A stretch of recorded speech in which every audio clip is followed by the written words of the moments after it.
So here we go. We've got the Queensland side here. Obviously, Luke, first up, I think the only it's not really a shock because he ruled himself out, was Kalen Ponga. AJ Brimson there at fullback. You're comfortable, happy with him?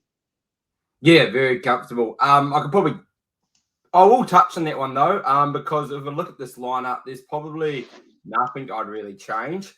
If I had to say one thing, obviously having the series wrapped up, you can afford to play around with a few things. Now, because Reece Walsh was ruled out, it actually has given us the opportunity to see how other players have gone. So it's good to see AJ Brimson give another chance.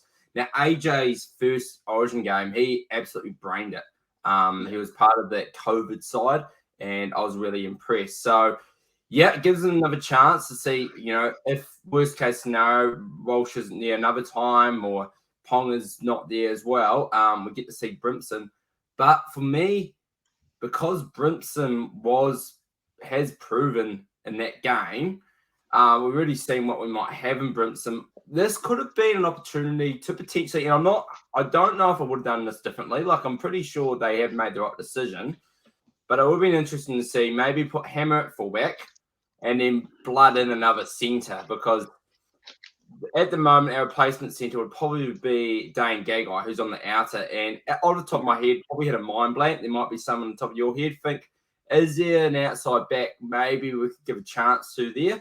Even potentially, and it's funny that Sal Cobbo, because he didn't really lose his spot, but he has been brought in, unless he has been ruled out because something happened the weekend, but I don't believe so. Maybe giving him a chance at centre to see how he goes. That's been really super critical, because overall we have stuck with that same lineup there. But that could have been the only thing I might have thought about. But in terms of actually winning the game, and I'm fully on board with AJ Brimson there. What about the wing choice you did mention earlier? I was surprised Cobbo hasn't been brought back into the side, especially after his game on the weekend. I thought he'd done a great job in game one. I know he's carrying that hip injury there. I know Slater's been pretty firm this series with players needing to train and be part of everything from basically day one. Yeah, well, that must be it. Just no chance taking any risks. And yeah, also, like, if he got injured, they have to do some interesting situation there, probably switching Holmes or Fido to the wing and then chucking someone into centres that's not normally played centre. So that makes a lot of sense. But yeah, just at first glance, it's not like he lost his spot. He just was ruled out for game two. And nothing getting Xavier Coates. Like, Coates is kind of now looking towards taking those steps to reach that potential that everyone kind of saw, kind of thought he would reach when he signed with the Storm. Because he didn't put a foot wrong. He really didn't, but it's just that Cobbo didn't lose the spot. But I think he has gone with a safety first selection there with Coates instead of Cobbo. Yeah, no, I agree there. We can see on the bench there, number 17, Corey Horsburgh, finally gets his time. I originally had him in the sides when it was game one, but good to see. I think he's been in great form this year. Good to see that rewarded, form being rewarded, which Slater's done pretty much this whole campaign so far, which has put Queensland in such good stead. Happy with the Horsburgh entry into the side, or would you have gone differently? Yeah, well, I think it was an argument that he could have been picked game one, game two, especially when there was a couple of players ruled out game two. I actually think if they didn't pick Corey Horsburgh, that would have been a slap in the face might be a bit too far, but it would have been like, what else could I do? And also, he does fit that Origin player tag. So for me, yeah, they've made the right call there. Obviously, there's guys that have been there before in. You've got Felice, that was controversial at the time, but obviously Nanai stepped up to the plate. So, yeah, for me, I think you had to make that call, and there's nothing to lose here. And he has been able to channel that aggression this season and shown his versatility. That week where he had to go into second row for the Raiders, he was probably the best player. He was the best player in that game. He was probably the best player of that round. he was, I thought he was brilliant. So I've never really been fully on the Corey Horsburgh fan, but on the Corey Horsburgh bandwagon.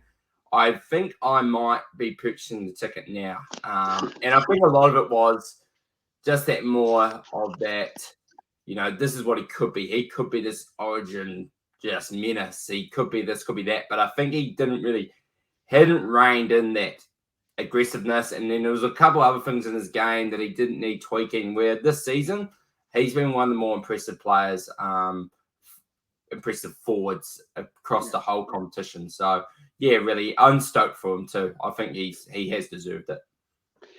Lastly, I think on the lineup itself, we can see that 19th man, Jermaine Hopgood, and I feel like maybe because I've watched him a lot more being a Para fan, but I feel like he's had a phenomenal year, and it just speaks volumes for mine of how good this forward pack is, that he hasn't been able to have a run at all in the series, which I feel like is a bit unfortunate because, as I said, he has been in such good form, and if he was a New South Welshman, he'd probably be in the team for all 3 games. How unlucky do you feel Hopgood is?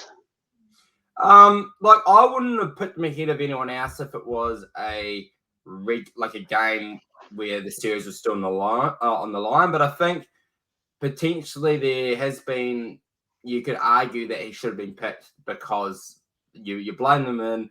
I don't think he'd put a step wrong, and he has been unbelievable. I love Hopgood. He is such a good player. So he's unlucky, unfortunate. I'm just trying to think and it's just like if you, even though you afford to do a bit of tinker, but say if you're like, we'll chuck out Fotuaika or we'll chuck out Collins or whoever, and they think, but why me? I get that we can afford to, but why didn't you pick? And then it's one of those uncomfortable conversations that have to be.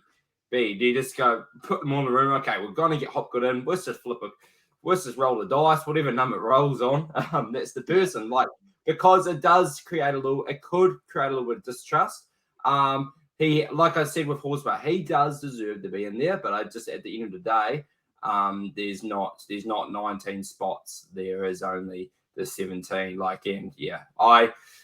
He'll feature soon, and to go from not playing regular first grade to being in the squad from last year, that's a huge achievement. So he is going to soak up in that environment. He will just love it. Yeah, no, I agree with that. Finally, I'll ask you this one while I play around and get the Blues lineup up. The Queensland's obviously going for a clean sweep. What do you reckon this will mean to this side in terms of where it's held, in terms of the Queensland ranks? We've seen some fantastic sides, but even though we've seen some fantastic sides, not too many have done the clean sweep. So it would be something pretty special. Yeah. It's funny, never thought about it, and you can pull me up on this if you want. I reckon we'll go down with our best series win since we lost, and here's why. I think how rare are series sweeps. The last time we did it, the last time any team did it was 2010, I believe, wasn't it? It was the year. Yeah, it was. Yeah. And you could say, what about when they, had the worst, quote unquote, side in Origin history in 2020? What about all the times where New South Wales almost looked like they were going to pull one, finally break that streak, and they didn't, like 2012? All these different scenarios when Thurston hurt his shoulder and we come back and we didn't pick Slade in 2017, and then we come back. There's all these ones where we've come down or, somehow won. But I think there is something about clean sweeping, and I think they have a lot of pride because not many teams, barely any teams can say they've done that in recent memory. I've only witnessed one as a fan, and and that's on both sides. New South Wales haven't done it, even with New South Wales being heavily favoured, after that Thurston, Cronk, Slater, Smith era, they still haven't done it. So I think it really holds true. I can actually, in terms of how it sits in them. As a fan, I think it's different. I think because there's something about winning those series you're not meant to win, but I reckon in-house, they might consider it up there.